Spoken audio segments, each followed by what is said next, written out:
Welcome to the deep dive. Today, we're tackling a real paradox. A story about searching for happiness that actually starts in a place called the Happy Valley. That's right. We're digging into Samuel Johnson's Rasselas, Prince of Abissinia from 1759. It's this philosophical tale, kind of a thought experiment, really. And our mission for you today, to get a quick handle on why this prince, surrounded by literally perfect pleasure, ends up completely miserable. It's all about that impossible choice of life, what makes us content. Johnson really puts it through the ringer. And this wasn't some obscure text, right? It hit a nerve back then. Oh, absolutely. Huge sensation. 3 London editions in his first year, translated into 5 languages almost immediately. Dutch, French, German, Italian, Russian. People were, ready for this discussion. Ready to hear why they weren't happy, maybe? Maybe so. And Johnson himself had this pretty stark view on writing. He said its only purpose is to enable the readers better to enjoy life, or better to endure it. And Rasselas definitely leans into the endurance side. It does. Right at the start, life is defined as everywhere, a state in which much is to be endured and little to be enjoyed. That sets the tone. Grim, but honest, maybe. Okay, let's get into that setup. The Happy Valley in Abyssinia. Paint us a picture. It sounds almost like science fiction engineering happiness. It really does. Think of it as this perfect, isolated ecosystem. Mountains all around, massive iron gates locking it off. Secure. Very. And inside, everything good. The blessings of nature were collected, and its evils extracted and excluded. Perfect weather, beautiful scenery, all the good stuff. None of the bad. A literal paradise. And what about the life for the royals stuck inside? Pure leisure. Just soft vicissitudes of pleasure and repose. Yeah. They had entertainment, music songs about how great the valley was, and were constantly told the outside world was just misery, regions of calamity. So they believed they had it all within their reach that art or nature could bestow. That was the idea. They were meant to be perfectly content, lacking nothing. But Rasselas, our prince, isn't buying it. He's miserable. How does Johnson make that believable? Perfect pleasure leading to misery. That's the core paradox, isn't it? Johnson writes he flies from pleasure because pleasure has ceased to please. It's the monotony. The sheer predictability of perfection becomes its own kind of torture. No contrast, no struggle. Exactly. It leads to this kind of emotional and intellectual shutdown. Passive consumption just doesn't satisfy the human spirit, apparently. So he starts thinking maybe you need to know about the bad stuff to appreciate the good. Precisely. He actually tells this old sage, who tries to talk him out of leaving, that he wants to see the world's miseries. He argues, and this is key, the sight of them is necessary to happiness. You need the frame to see the picture. You got it. And the old man's arguments totally backfire. He just makes Rasselas more determined to leave. A classic case of don't think about the elephant. Right.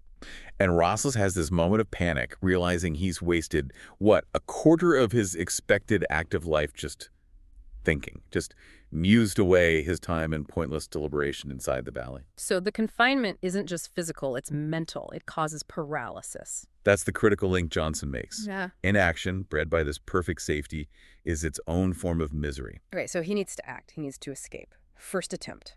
Technology. Tell us about the flying machine guy. Ah, the mechanist. Yeah, Rasselas gets excited about this idea of flying out. The mechanist proposes building wings based on the folding continuity of the bat's wings. Quite specific. Very, but wasn't there more to it, like a moral angle? Yes, that's fascinating. The mechanist actually worries about the implications. Rasselas is all for sharing the tech, but the mechanist is like, hold on, what would be the security of the good if the bad could at pleasure invade them from the sky? Wow. Thinking about aerial bombardment and asymmetric warfare in 1759. He literally mentions a potential flight of northern savages descending. He sees the danger in unchecked technological progress. But his foresight doesn't help his engineering much, does it? How does the test flight go? Not well.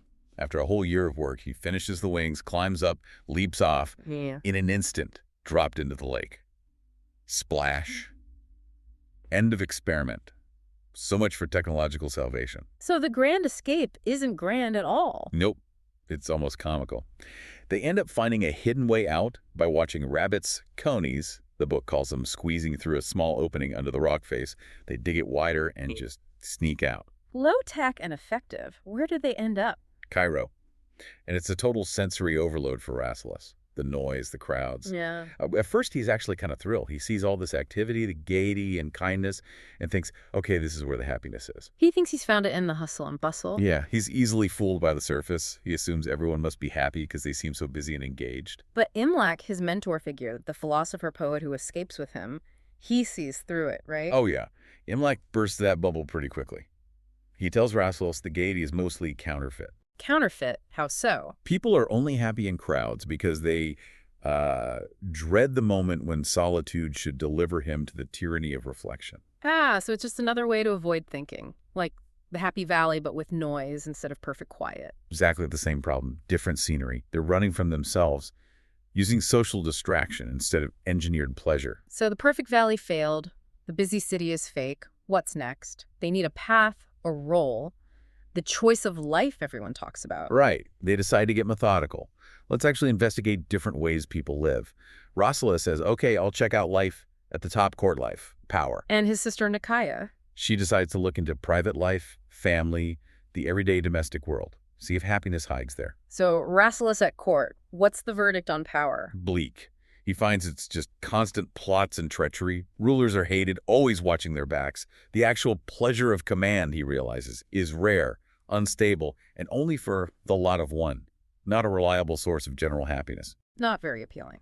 Okay, what about Nekayah? Did she find cozy contentment in family life? Not really. She dives into investigating family's middle-class life, but she finds their thoughts narrow, their wishes low. Ouch. Yeah, and their fun often feels artificial, covering up petty competitions. Her final report is pretty damning. Every house seems haunted by some fury that destroys its quiet. Even relationships are full of friction, rude collisions of contrary desire. So much for domestic bliss. High life is bad, low life is bad. What about escaping society altogether, the hermit? Rasselas tries that too. Seeks out this aged hermit, hoping solitude and devotion hold the key. Does the hermit have it figured out? Nope. Another dead end. The hermit admits he didn't retreat out of piety, but out of resentment, he got passed over for a job. Oh, dear. And worse, he confesses that solitude hasn't brought peace.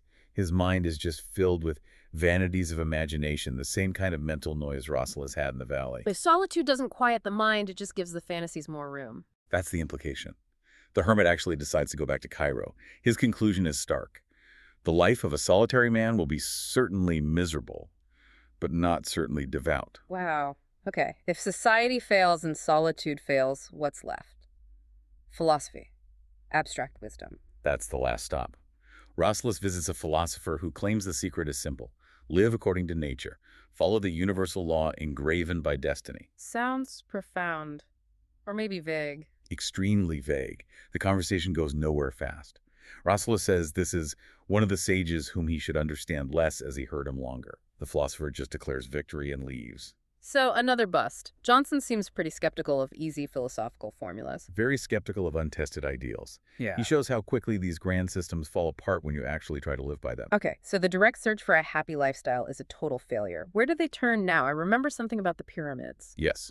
They go sightseeing, basically. And Imlac uses the pyramids to make a profound point. He calls them monuments not to greatness, but to, well, boredom and dissatisfaction. Monuments to satiety. Exactly.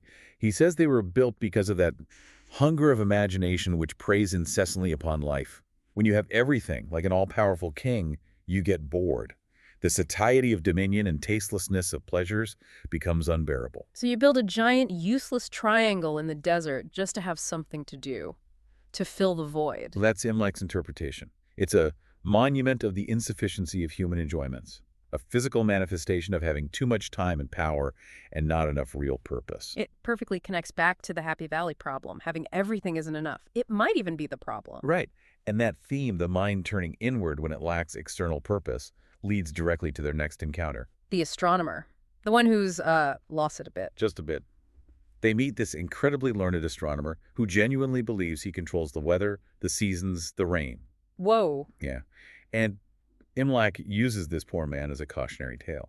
He warns that the most terrifying thing in life isn't external disaster, it's the uncertain continuance of reason, losing your own mind. And is this linked back to their earlier experiences? The valley, the hermit? Directly. Imlac diagnoses the astronomer's condition as the dangerous prevalence of imagination. It's what happens when fancy gets too much room, especially in solitude or leisure. It becomes despotic, takes over, leading to delusions, rapture, or anguish. The mind needs real work, real engagement, or it starts making things up, sometimes dangerously so. That seems to be the warning, and it's not just for astronomers. Rasselas himself that admits something startling. What's that? He confesses he got so lost in his fantastic delight of designing a perfect government in his head back in the valley that he imagined his whole family dying to clear the way for his utopia, and felt little anguish about it. Good grief, that's dark. Shows how detachment from reality can warp you. Pakua, Nekayah's companion, also admits she spent time fantasizing about being queen. Their minds, idle, were creating these potentially harmful inner worlds. So the whole journey seems to circle back to the idea that looking for a perfect state of happiness, deliberating endlessly, is itself the problem. It leads to inaction or delusion. Precisely. The search itself becomes the trap. They finally go to consult one last, wise old man, someone who's seen it all, outlived my friends and my rivals. Does he finally have the answer? He basically confirms their failure. He says praise is now an empty sound. His life looks like a string of opportunities of good neglected, much time squandered upon trifles. He offers no solution for this life. Where does he find hope then? Only in the next life. He says he can only hope for happiness in a better state. He essentially kicks the can down the road, or rather, up to the heavens. So Rasselas and Nekayah, they just give up the search. They realize the search for a definitive choice of life was flawed from the start. Nekayah declares, I hope hereafter to think only on the choice of eternity. They accept there's no perfect formula to be found on Earth. And they decide to go back? Yes. They resolve to return to Abissinia. They haven't found an answer, but maybe they've learned something about the question. Life remains something to be endured, largely. But wait, there was that practical advice Imlac gave the astronomer, wasn't there? Something small, but maybe crucial. Ah, yes. That's the nugget of actionable wisdom, I think. When the astronomer is wrestling with his delusions, his scruples, Imlac tells him not to argue with them in his head. What should he do instead? Fly to business or to Pakua. In other words, get busy with real tasks or connect with real people. Don't get lost in introspection. Engage with the world. Engage with others. That's the antidote. It seems to be the closest thing Johnson offers. They didn't find the answer, but they learned that action and connection are vital to keep the dangerous prevalence of imagination at bay. You have to commit yourself again to the current of the world. So the real takeaway isn't finding the perfect choice, but maybe just making a choice and getting on with it, avoiding paralysis. I think so. The paradox is that the relentless search for the best option, for perfect certainty, stops you from doing anything. Like Imlac says when they debate marriage endlessly. He does nothing who endeavors to do more than is allowed to humanity. You can't optimize life perfectly. Which brings us to the final thought for you, the listener. What big decision, what choice of life perhaps, are you putting off right now because you're waiting for those incontestable reasons of preference? Are you waiting for a perfect guarantee that just isn't coming? Maybe the advice is simpler. Fly to business or to Pakua. Engage. Act. Because if you wait for absolute certainty, Johnson warns, you might just live and die inquiring and deliberating. Should have thought. Definitely something to chew on. We'll see you on the next deep dive.